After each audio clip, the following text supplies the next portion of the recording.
Hi hello ನಮಸ್ಕಾರ. ಇದು TV9 digital special. ನಾನು ಪ್ರತಿಮಾ ಭಟ್. ಈ ಬಾರಿ ಬಜೆಟ್ನಲ್ಲಿ ಕೃಷಿ ವಲಯಕ್ಕೆ ಏನು ಲಭ್ಯ ಆಗಿದೆ? ಈ ಸಲದ ಬಜೆಟ್ ಕೃಷಿ ವಲಯಕ್ಕೆ ಭರ್ಜರಿಯಾದಂತಹ ಅನುದಾನ ಕೊಟ್ಟಿದೆ. ಎಷ್ಟು ಗೊತ್ತಾ? 1.62 ಲಕ್ಷ ಕೋಟಿ ರೂಪಾಯಿ ಅನುದಾನ. ಅಂದರೆ ಕಳೆದ ವರ್ಷಕ್ಕಿಂತ ಸುಮಾರು 7% ಹೆಚ್ಚಳವಾಗಿ ಅನುದಾನವನ್ನು ಮೀಸಲಿರಿಸಲಾಗಿದೆ. ಹಾಗಿದ್ರೆ ರೈತರಿಗೆ ಸಿಕ್ಕಂತಹ ಪ್ರಮುಖ ಲಾಭಗಳೇನು, ಹೊಸ ಯೋಜನೆಗಳೇನು, ಆ ಬಗ್ಗೆ ಇನ್ ಡೀಟೇಲ್ ಮಾಹಿತಿಯನ್ನು ಕೊಡ್ತಾ ಹೋಗ್ತೀನಿ.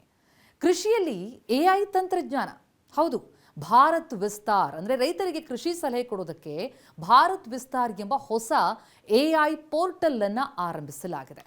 ದೇಶದ ಕೃಷಿ ವಲಯಕ್ಕೆ ಈ ಆಧುನಿಕತೆಯ ಹೊಸ ಸ್ಪರ್ಶ ಕೊಡೋದಕ್ಕೆ ಅಂತ ಮುಂದಾಗಿರುವ ಕೇಂದ್ರ ಸರ್ಕಾರ ರೈತರಿಗೆ ಅವರವರ ಭಾಷೆಯಲ್ಲೇ ಕೃಷಿ ಸಂಬಂಧಿತ ಮಾಹಿತಿ ಕೊಡುವ ಈ AI ಆಧಾರಿತ ಟೂಲ್ ಅನ್ನು ಬಿಡುಗಡೆ ಮಾಡ್ತೀನಿ ಅಂತ ಘೋಷಣೆ ಮಾಡಿದೆ. ಭಾರತ್ ವಿಸ್ತಾರ್ ಅಂತಂದ್ರೆ virtually integrated system to access agricultural resources. ಈ ಹೆಸರಿನ ಟೂಲ್ ಅನ್ನು ಕೃಷಿ ಸಂಬಂಧಿತ ಸರ್ಕಾರದ ಪೋರ್ಟಲ್ಗಳು ಮತ್ತು ಕೃಷಿ ಸಂಬಂಧಿತ ICAR ವೆಬ್ನೊಂದಿಗೆ ಜೋಡಣೆ ಮಾಡಲಾಗಿದೆ. ಇದು ಬಹುಭಾಷಾ ತಂತ್ರಜ್ಞಾನ ರೈತರಿಗೆ ಅವರದೇ ಭಾಷೆಯಲ್ಲಿ ಮಣ್ಣಿನ ಗುಣಮಟ್ಟ, ಹವಾಮಾನ ಮತ್ತು ಈ ಕೀಟ ನಿಯಂತ್ರಣದ ಬಗ್ಗೆ ಕೂಡ ನಿಖರವಾದಂತಹ ಮಾಹಿತಿಯನ್ನು ಕೊಡುತ್ತೆ. ಈ ಟೂಲ್ನಿಂದ ಕೃಷಿ ಉತ್ಪಾದಕತೆ ಹೆಚ್ಚಾಗುತ್ತೆ. ಕೃಷಿ ವಿಷಯದಲ್ಲಿ ಸೂಕ್ತವಾಗಿ ಉತ್ತಮವಾದಂತಹ ನಿರ್ಧಾರವನ್ನು ಕೈಗೊಳ್ಳುವ ಅವಕಾಶ ರೈತರಿಗೆ ಸಿಗುತ್ತೆ. ಕೃಷಿ ಸಂಬಂಧಿತ ನಿರ್ದಿಷ್ಟ ಮಾಹಿತಿ ಲಭ್ಯ ಆಗೋದ್ರಿಂದಾಗಿ ರೈತರು ಎದುರಿಸಬಹುದಾದಂತಹ ಅಪಾಯ ಏನಿದೆ ಅದೆಲ್ಲ ಸ್ವಲ್ಪ ಕಡಿಮೆಯಾಗುತ್ತೆ ಅಂತ ಸರ್ಕಾರ ವಿಶ್ವಾಸ ವ್ಯಕ್ತಪಡಿಸ್ತಾ ಇದೆ. ಇದಷ್ಟೇ ಲಾಭ ಅಲ್ಲ, ತೋಟಗಾರಿಕೆ ಮತ್ತು ವಾಣಿಜ್ಯ ಬೆಳೆಗಳಿಗೆ ಕೂಡ ಆದ್ಯತೆ ಕೊಡಲಾಗಿದೆ. ಸಾಂಪ್ರದಾಯಿಕ ಬೆಳೆಗಳ ಜೊತೆಗೆ ಹೆಚ್ಚಿನ ಲಾಭ ಕೊಡುವಂತಹ ಬೆಳೆಗಳಿಗೆ ವಿಶೇಷ ಉತ್ತೇಜನ ಕೊಡಲಾಗಿದೆ. ಪ್ರಮುಖವಾಗಿ ತೆಂಗು ಅಭಿವೃದ್ಧಿ ಯೋಜನೆ. ಹಳೆ ಮತ್ತು ಇಳುವರಿ ಕಡಿಮೆ ಇರುವಂತಹ ತೆಂಗಿನ ಮರಗಳ ಬದಲಿಗೆ ಹೊಸ ತಳಿಗಳನ್ನು ನೆಡೋದಕ್ಕೆ ಸಹಾಯಧನ ಕೊಡಲಾಗ್ತಾ ಇದೆ. ರೈತರ ಆದಾಯವನ್ನು ಹೆಚ್ಚಳ ಮಾಡೋ ನಿಟ್ಟಿನಲ್ಲಿ ಕರ್ನಾಟಕ ಸೇರಿದಂತೆ ದೇಶದ ಅತಿ ಹೆಚ್ಚು ತೆಂಗು ಬೆಳೆಯುವಂತಹ ರಾಜ್ಯಗಳಿಗೆ ಈ ಹೊಸ ಯೋಜನೆ ಜಾರಿ ಮಾಡೋದಕ್ಕೆ ಸರ್ಕಾರ ನಿರ್ಧಾರ ಮಾಡಿರುವಂಥದ್ದು. ಈ ಯೋಜನೆ ರೈತರ ಆದಾಯ ಹೆಚ್ಚಳ ಮಾಡುತ್ತೆ, ಯುವಕರಿಗೆ ಉದ್ಯೋಗ ಸೃಷ್ಟಿಯಾಗುತ್ತೆ, ಉತ್ಪಾದನೆ ಏರಿಕೆಯ ಗುರಿಯನ್ನು ಇದು ಹೊಂದಿದೆ ಅಂತ ಸರ್ಕಾರ ಬಣ್ಣಿಸ್ತಾ ಇದೆ.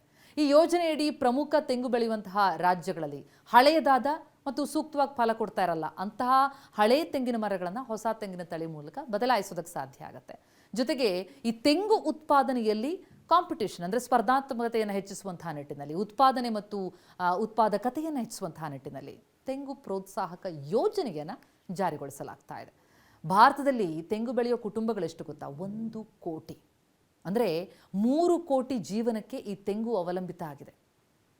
ಭಾರತದಲ್ಲಿ 1 ಕೋಟಿ ಕುಟುಂಬಗಳ 3 ಕೋಟಿ ಮಂದಿ ತಮ್ಮ ಜೀವನೋಪಾಯಕ್ಕೆ ಅಂತೇಳಿ ತೆಂಗನ್ನೇ ಪ್ರಮುಖವಾಗಿ ಅವಲಂಬಿಸಿದ್ದಾರೆ.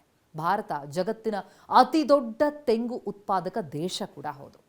ಅದರಲ್ಲೂ ನಮ್ಮ ದೇಶದಲ್ಲಿ ತೆಂಗು ಉತ್ಪಾದನೆಯಲ್ಲಿ ನಮ್ಮ ಕರ್ನಾಟಕವೇ ಮೊದಲ ಸ್ಥಾನದಲ್ಲಿದೆ. ವಾರ್ಷಿಕವಾಗಿ 590 ಕೋಟಿ ತೆಂಗು ಉತ್ಪಾದನೆ ಕರ್ನಾಟಕದಲ್ಲಿ ಆಗ್ತಾ ಇರೋದು. ನಮ್ಮ ರಾಜ್ಯದ ರೈತರಿಗೆ ಹೀಗಾಗಿ ಯೋಜನೆಗಳು ಭಾರಿ ಲಾಭದಾಯಕ ಆಗ್ತಾ ಇದೆ.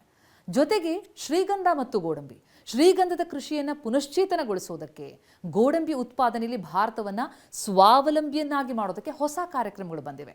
ಗುಡ್ಡಗಾಡು ಬೆಳೆಗಳು, ವಾಲ್ನಟ್, ಬಾದಾಮಿ, ಪೈನ್ ನಟ್ಸ್ ಬೆಳೆಯುವಂಥ ರೈತರಿಗೂ ಕೂಡ ಬೆಂಬಲ ಕೊಡಲಾಗ್ತಾ ಇದೆ. ಶ್ರೀಗಂಧ ಬೆಳೆಯುವಂಥ ರೈತರಿಗೆ ಸಂಸ್ಕರಣೆ ಮತ್ತು ರಫ್ತು ಮಾಡೋದಕ್ಕೆ ಕೇಂದ್ರ ಸರ್ಕಾರ ರಾಜ್ಯ ಸರ್ಕಾರದೊಂದಿಗೆ ಮೈತ್ರಿಯನ್ನು ಮಾಡಿಕೊಳ್ತಾ ಇದೆ. ನಮ್ಮ ರಾಜ್ಯದ ರೈತರಿಗೆ ಇದು ಭಾರಿ ಲಾಭದಾಯಕ. ಯಾಕಂದರೆ ಶ್ರೀಗಂಧ ಇರಲಿ, ರೇಷ್ಮೆ ಬೆಳೆ ಇರಲಿ, ಕರ್ನಾಟಕ ದೇಶಕ್ಕೆ ನಂಬರ್ 1. ಸೊ ತೆಂಗು, ಶ್ರೀಗಂಧ ಮತ್ತು ರೇಷ್ಮೆ ಬೆಳೆಯಲ್ಲಿ ಕರ್ನಾಟಕ ದೇಶದಲ್ಲೇ ಮೊದಲ ಸ್ಥಾನದಲ್ಲಿರೋದಷ್ಟೇ ಅಲ್ಲ, ಗೋಡಂಬಿ ಬೆಳೆ ಪ್ರದೇಶದಲ್ಲಿ ಮುಂಚೂಣಿ ರಾಜ್ಯಗಳ ಪೈಕಿಯಲ್ಲಿ ಒಂದಾಗಿದೆ. ಬೆಳೆ ವ್ಯಾಪ್ತಿಯಲ್ಲಿ ದೇಶದಲ್ಲಿ 5 ಮತ್ತು ಉತ್ಪಾದನೆಯಲ್ಲಿ 6ನೇ ಸ್ಥಾನದಲ್ಲಿದೆ.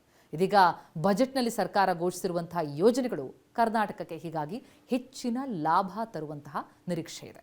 ಮತ್ತೊಂದು ಪ್ರಮುಖವಾಗಿ ಕಿಸಾನ್ ಕ್ರೆಡಿಟ್ ಕಾರ್ಡ್ನ ಮಿತಿ ಹೆಚ್ಚಳ. ರೈತರಿಗೆ ಇದು ಭಾರಿ ಸಿಹಿ ಸುದ್ದಿ. ಯಾಕಂದರೆ ಕಿಸಾನ್ ಕ್ರೆಡಿಟ್ ಕಾರ್ಡ್ ಮೂಲಕ ಪಡೆಯುವಂತಹ ಅಲ್ಪಾವಧಿ ಸಾಲದ ಮಿತಿ ಇದೆಯಲ್ಲ, ಅದನ್ನು 3 ಲಕ್ಷ ಏನಿತ್ತು ಅದನ್ನು 5 ಲಕ್ಷಕ್ಕೆ ಏರಿಸಲಾಗಿದೆ. ರೈತರಿಗೆ ಹೆಚ್ಚಿನ ಬಂಡವಾಳ ಲಭ್ಯ ಆಗುವಂತೆ ಇದು ಮಾಡುತ್ತೆ. ಜೊತೆಗೆ ಪಶುಸಂಗೋಪನೆಗೆ, ಮೀನುಗಾರಿಕೆಗೆ ಏನು ಲಾಭ? 500 ಹೊಸ ಜಲಾಶಯಗಳು, ಅಮೃತ ಸರೋವರಗಳ ಅಭಿವೃದ್ಧಿ, ಮೀನುಗಾರಿಕಾ ಕ್ಷೇತ್ರದಲ್ಲಿ ಸ್ಟಾರ್ಟ್ಅಪ್ಗಳಿಗೆ ಉತ್ತೇಜನ ಕೊಡೋದಕ್ಕಾಗ್ತಾ ಇದೆ. ಜೊತೆಗೆ ಡೈರಿ ಮತ್ತು ಪೌಲ್ಟ್ರಿ ಕ್ಷೇತ್ರದಲ್ಲಿ ಅಂದರೆ 2,000 ಪಶು ಚಿಕಿತ್ಸಕರಿಗೆ ತರಬೇತಿ ಕೊಡಲಾಗುತ್ತೆ. ಪಶುಸಂಗೋಪನಾ ಕ್ಷೇತ್ರದಲ್ಲಿ ಉದ್ಯಮಶೀಲತೆಯನ್ನು ಹೆಚ್ಚಿಸೋದಕ್ಕೆ ಕ್ರೆಡಿಟ್ ಲಿಂಕ್ಡ್ ಸಬ್ಸಿಡಿ ಅಂದರೆ ಈ ಸಾಲದೊಂದಿಗೆ ಮರುಪಾವತಿ ಸಬ್ಸಿಡಿಯನ್ನು ಘೋಷಣೆ ಮಾಡಲಾಗಿದೆ. ಇದು ಕೂಡ ಲಾಭದಾಯಕ ಆಗ್ತಾ ಇದೆ. ಹಾಗೆ ಮಹಿಳಾ ರೈತರಿಗೆ ಸ್ಪೆಷಲಿ ಶಿ ಮಾರ್ಟ್ಸ್, ಗ್ರಾಮೀಣ ಭಾಗದ ಮಹಿಳಾ ಸ್ವಸಹಾಯ ಸಂಘಗಳು ಬೆಳೆದಂತಹ ಉತ್ಪನ್ನ ಇರುತ್ತಲ್ಲ ಅದನ್ನು ನೇರವಾಗಿ ಮಾರಾಟ ಮಾಡೋದಕ್ಕೆ ಶಿ ಮಾರ್ಟ್ಸ್ ಅನ್ನುವಂತಹ ಚಿಲ್ಲರೆ ಮಳಿಗೆಗಳನ್ನು ಸ್ಥಾಪಿಸಲಾಗ್ತಾ ಇದೆ. ಇದು ಲಖಪತಿ ದೀದಿ ಯೋಜನೆ ಇತ್ತಲ್ಲ ಅದರ ಮುಂದುವರಿದ ಭಾಗ. ರೈತರಿಗೆ ಆಶಾದಾಯಕ ಬಜೆಟ್ ಇದು. ಲಾಭ ಆಗೋದಕ್ಕೆ ಅನುಷ್ಠಾನ ಕೂಡ ಸಮರ್ಪಕವಾಗಿ ಆಗಬೇಕಾಗಿದೆ. ನಮಸ್ಕಾರ.